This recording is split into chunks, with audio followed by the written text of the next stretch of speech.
Assalamu alaikum and welcome back to another episode of Manifesting Muslimah. I'm your host Zara Pedersen, and in today's episode we're going to talk about when the blessings are short-lived, meaning that Allah gives you the thing, but it doesn't stay for very long. It kind of goes away really quickly or very shortly after it kind of arrived. So it's not about Allah withholding the blessing, it's about Him giving it to you and then taking it away again. This is a bit of a difficult subject. I'm not being very kind to myself right now because I'm just experienced this right now and I'm kind of emotional still, but that's okay. It's totally safe for me to feel my emotions as it is for you, and there is no shame in that. But a very recent experience actually just happened late last night, made me feel like it would be appropriate for me to talk about this because it is something that can be very difficult for a lot of people to handle, and it is also something that I think we just don't talk about a lot because it can be a difficult thing to have to face sometimes. So to give you a little bit of a background on what's from my perspective of what's happened and why I feel inclined to talk about it now, please forgive me if I get too emotional. I will, of course, stop the recording, but I will get emotional because, again, as I said, it just happened last night. So for those of you who know, I got a job at a veterinary clinic, just sort of like randomly, despite not being a veterinarian or speaking Italian. And I've been loving the job. One thing that I've really discovered is that I really wanted a little cat. And on Monday, a lady came and dropped a little kitten by the clinic. Oh, well, kitten. She's like maybe just short of a year old. And I fell in love with her immediately.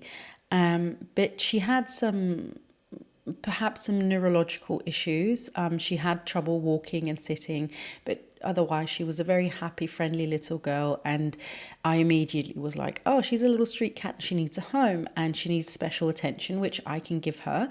And I'm ready and willing to sacrifice time and energy for her. And so I just fell in love with her immediately. And the moment that I met her, I said, oh, she's my girl. I just know that this is my little girlie. And we kind of settled everything with the woman who brought in the cat. She has cats of her own and she's also a big animal lover. And she said, well, if it's a neurological problem, I can't take care of the cat, so I would look for somebody to adopt her.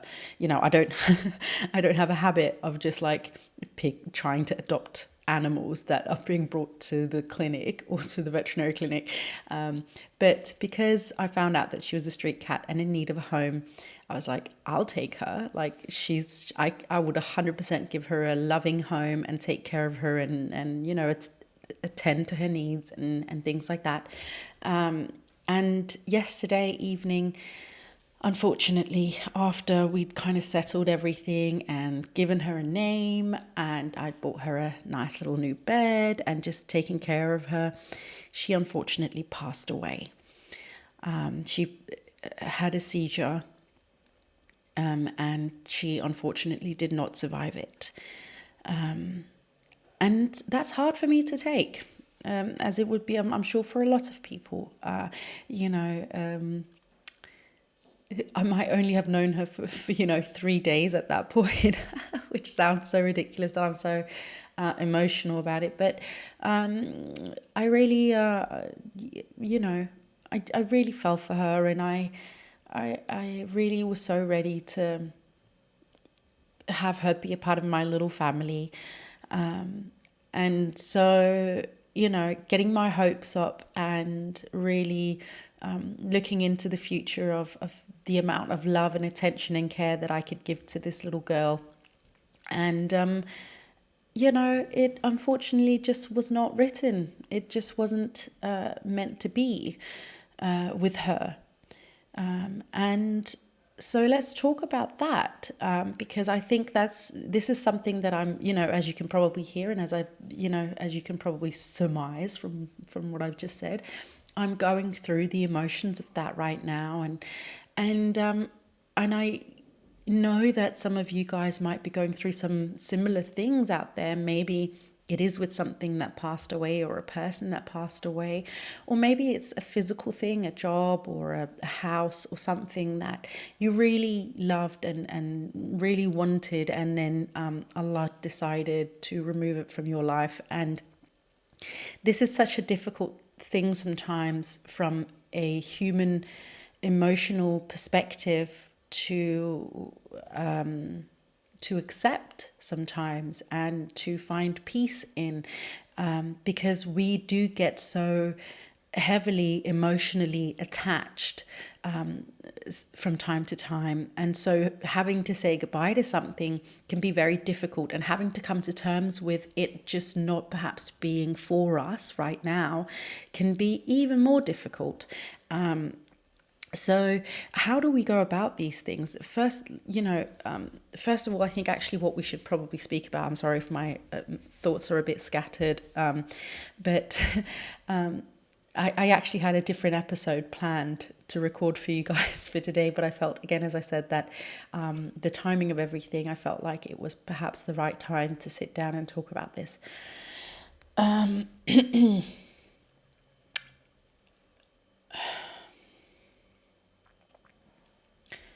Oh, 1 second, sorry. Okay, I apologize for that. But I'm only human, so it's okay to have these human emotions in there. It's tempting for me to be like, oh, should I delete and just not record today or whatever? No, because I also really want to use this also as a message perhaps to those of you who need to hear and see and feel that emotions are okay, and there's nothing wrong with feeling sad, feeling angry, feeling resentment, all of these things. These are human emotions that you will go through more than once in your life, and it's perfectly safe, and you're allowed to have these emotions.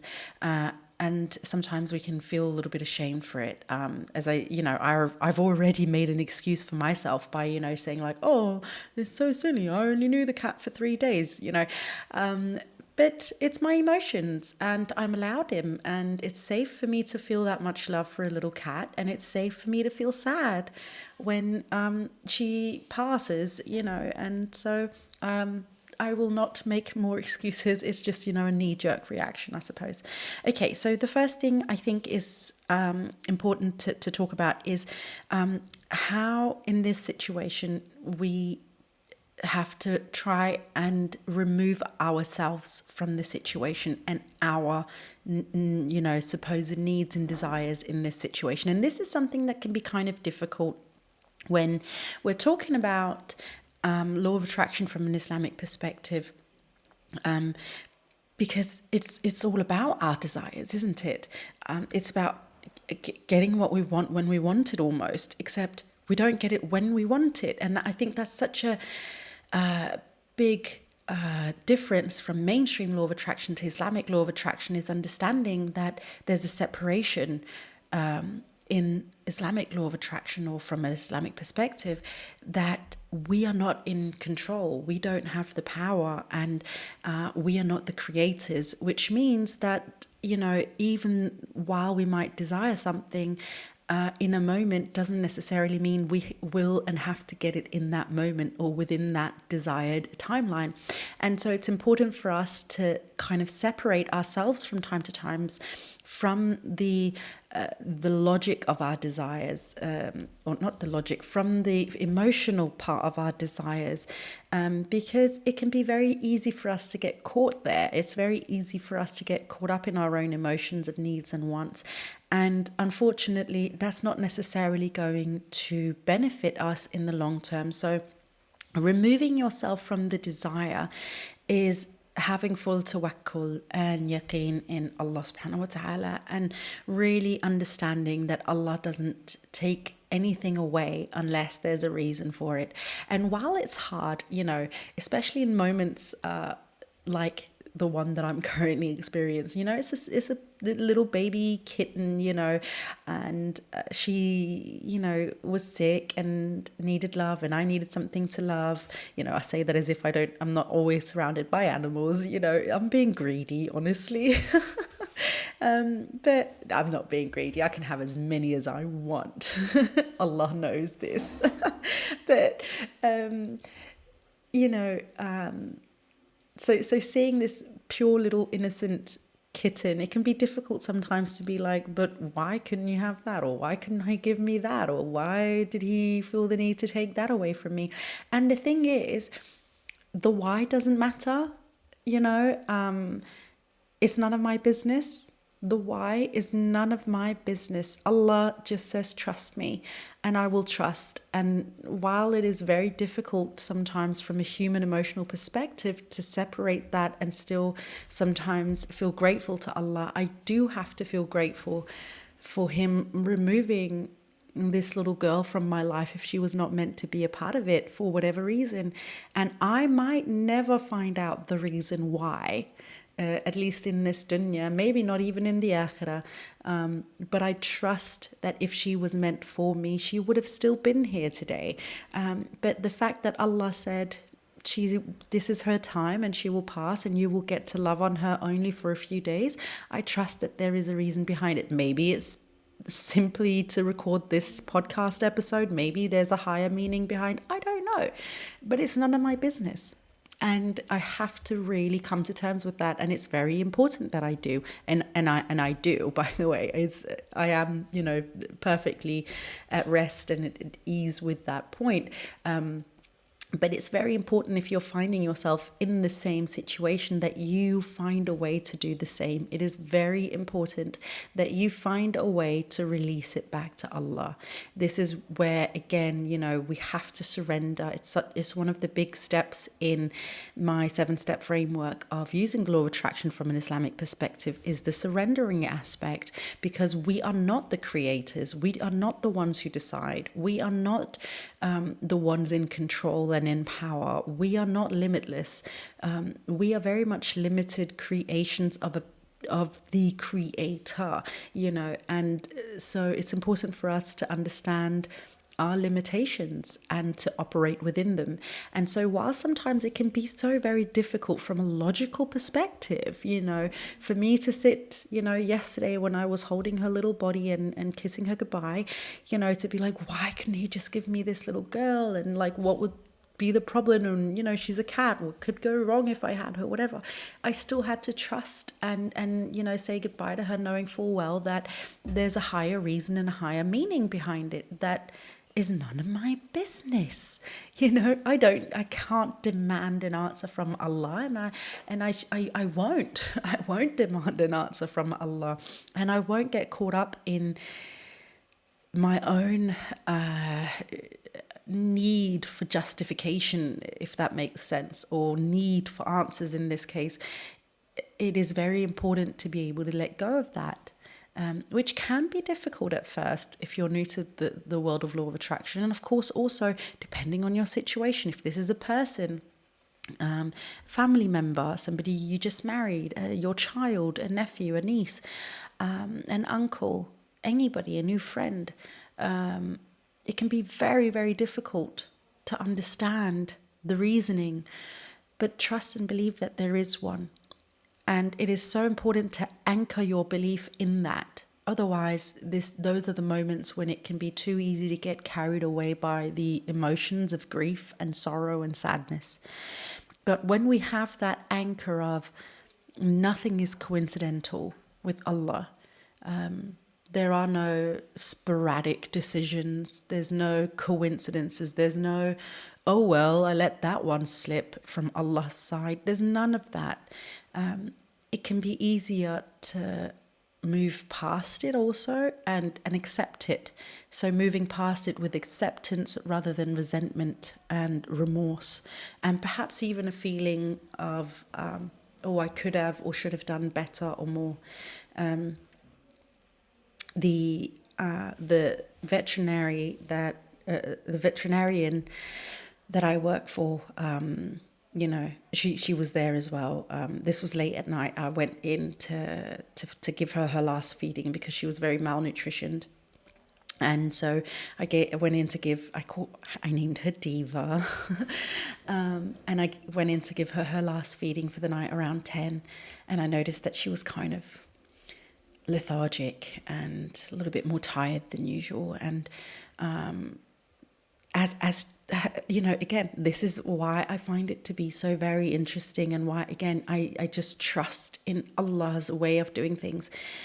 The clinic is closed at this point. This is 10 in the evening. So I went in after hours to give her feeding and just make sure everything was okay. And as it was, in that moment when I felt like something was wrong with her, I checked my phone, and the veterinarian has messaged me, and she said, oh, there's a bunny, an emergency call from someone, so I actually have to come into the clinic if you're still there. And I was like, actually, I was just about to text you and say something feels a little off with Diva. So the veterinarian actually ended up coming and being there, which, subhanallah, you know, I would have sat alone in the clinic, being very, very sad. And Allah subhanahu wa ta'ala knew that. And so he sent an emergency so that I wasn't alone. That Gianna came in and she gave me a hug, and she sat with me, and she agreed, or she actually suggested, she didn't agree, I didn't suggest anything, but she suggested that we could bury Diva in her garden, because her and her family lives on a big farm here in Sicily. So, and you know, I needed that. I needed not to be alone in that moment, and Allah knew that. And as sad as I am, and as I might sound right now, I'm so grateful for that. I'm grateful that I was there. She passed just a little past midnight, and I was there with her. I was holding her, and I was kissing her, and I wasn't alone, and I didn't have to sit with my feelings all alone.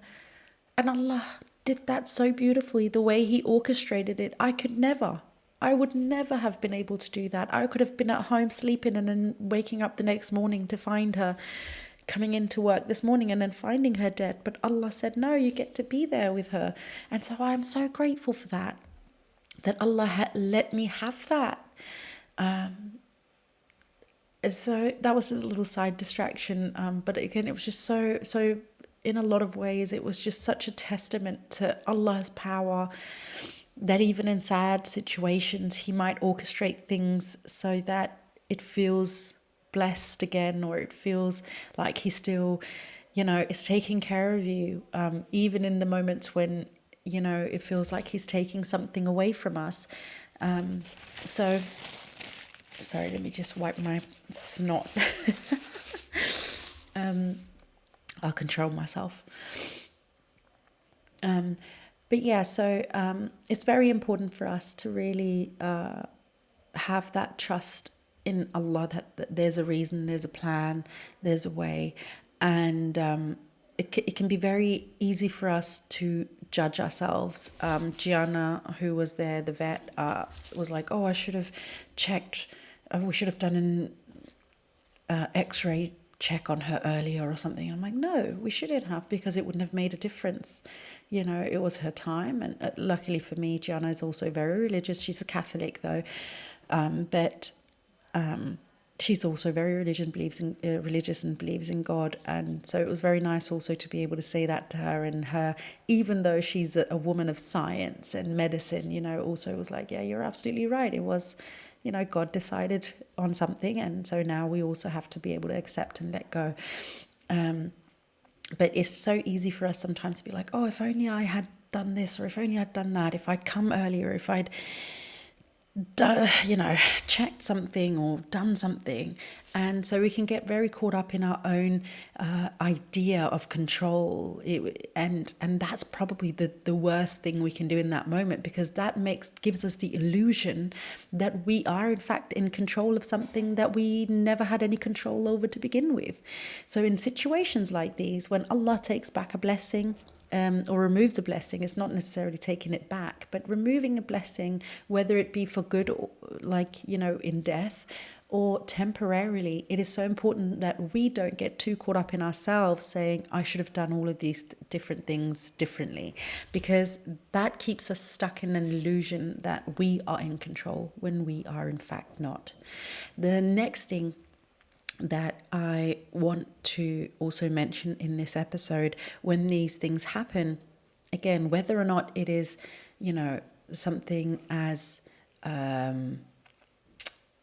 final as death, or end of this in this dunya, at least as final as death, or whether it's like a temporary thing, you can regain it or whatever, like wealth or a house or maybe you got a divorce and you can get married again.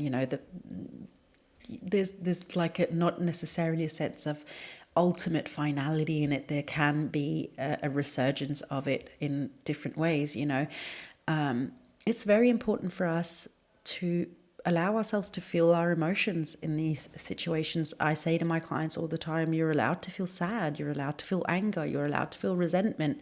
And it's important not to shame yourself for these emotions. It's important not to rush yourself through them. I'm going through grief for a cat that I've, had for, officially only one day, as a part of my small family. But, and that's okay. One thing that about our feelings is that it can tell us a lot about ourselves. It can teach us a lot about ourselves if we are willing to listen and to accept. And so in those moments, it's very important to listen to the feelings and feel the feelings that are coming up, feel the emotions, allow them to be there. Don't try to squash them and silence them and ignore them. They're there for a reason. Allah wouldn't have created us with emotions if emotions didn't also help us in one way or another. And it helps us to regulate ourselves, right?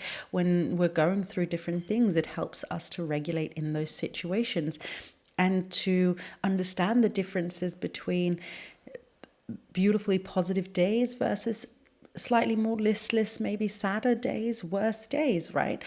And one thing that I'm actually going to do a whole episode on this, but I'm just going to touch on this quickly, is that there can be this sense of toxic positivity when you do work on yourself, especially with law of attraction, where mindset and beliefs matter. And so there's almost this sense of like, oh, I'm not allowed to feel sad. I'm not allowed to feel angry. I'm not allowed to feel hopeless. I'm not allowed to feel these things. You're allowed to feel everything that you feel. The important thing is just not to live in those emotions. It's important not to stay there. It's important to bounce back from it. But you're a human and you have emotions, and so you should feel them, which is why, as I sat down now to record, I was thinking maybe I'm too emotional for this.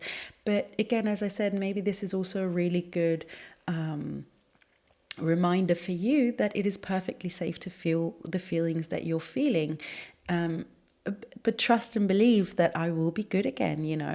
I'm not going to stay in this emotion of sadness and in this emotion of grief. Alhamdulillah, that beautiful little girl is with Allah now. Allah needs beautiful kittens around him as well, and she was one of the most beautiful ones.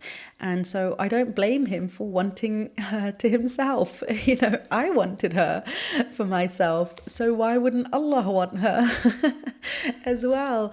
And so I'm happy for her, and if a life somehow in this dunya would have been too much for her with her health conditions, then I'm happy that she is no longer suffering or in pain or anything like that, which I didn't, by the way, just to quickly tell you, she wasn't in physical pain or anything. She just, we suspected she'd had a head trauma or some neurological issues. And we thought we could have saved her and given her a good life. But again, alas, we think and we plan, and God laughs, as the saying goes, because now he's cuddling with the beautiful little diva and enjoying her beautiful little face. And so alhamdulillah, and I think this is probably this is going to be the last thing that I will share, and then I'm going to jump off and cry a little bit more. But don't worry, I'm totally fine. I'm just feeling a little sad right now. You'll have heard now a couple of times I've said alhamdulillah, and this is perhaps the most important part. It's like it's the acceptance, isn't it? It's the acceptance of what has come and what will come. Alhamdulillah for all of it. The good, the bad. I'm going to say quote unquote bad because I don't believe there's necessarily anything bad when we have Allah with us. But, alhamdulillah that Allah took her when he needed to take her. Alhamdulillah that he allowed me to meet her before he took her, to see how beautiful and wonderful she was and get to experience her. Alhamdulillah that he allowed me to be there as she passed. Alhamdulillah that he sent Gianna to be there as well, so I had somebody to give me a hug when I was crying. Alhamdulillah that I have a place to put her at rest. Alhamdulillah for everything. Alhamdulillah for learning the lesson also for myself, by the way. This is, depending on your situation, it could be very different, but for me in this case, really realizing and understanding how much love I still have to give. Which little sidetrack here for you, so in case you're wondering, I was questioning about myself when I got a divorce, and was thinking, loving it breaks hearts and is too difficult, and really realizing now and understanding, no, but I'm not done loving. I'm not done giving my love, even if it hurts. It's still important for me to give love. And if that's to a cat or a dog or any other animal for that matter, then great. If it's to another person, then great as well. Even if that might feel a bit more risky. But then again, animals die. And so that's also risky. So my heart will be broken probably many times over again in this life. And that's okay. Because it's important for me to also give the love while I still can. And that's actually a really valuable lesson for me to learn in this case. So anyway, that's what I wanted to share with you today. Don't feel sad about this either, by the way. Like, I'm not doing this because I want you to feel sad for Diva or for me for that matter. Alhamdulillah. Just Alhamdulillah. We might not see why Allah is doing these things, but He's doing it for a reason, and we know and believe and trust and believe that even when we don't know it, as long as He knows, we're all safe. So, yeah, I hope that while this isn't my most positive episode out there or most joyous episode, I do hope that if you are sitting out there and you're going through something similar, that you can take maybe some of the things that I've said today, and it can help you move past some of the things that you might currently be going through. Because I know it's difficult, not just because of this cat, of course not. I've experienced other things in this life as well, but this is just because it literally just happened and I just felt this whole thing. And I did as everybody does, and I asked why. In that moment, I was like, no, God, please, no, don't take her. Why are you taking her? And then again, snapped out of my own logic and reasoning and put myself aside and said, because Allah said so. Khalas, that is it. Allah said so. And so if you're in that situation, while it's difficult to do, it doesn't mean being numb, doesn't mean ignoring your emotions. It just means that logically we can anchor ourselves in the knowledge that Allah knows best. And Allah is the best of planners. And so while our plan might have sounded good to us, Allah's plan will be better for us. And so while it's hard, we still have to learn to accept and move past it in whatever way we can. Okay, my darling, that is what I had for you in today's episode. I will see you in the next one. But until then, my darling friend, please don't forget to live in love.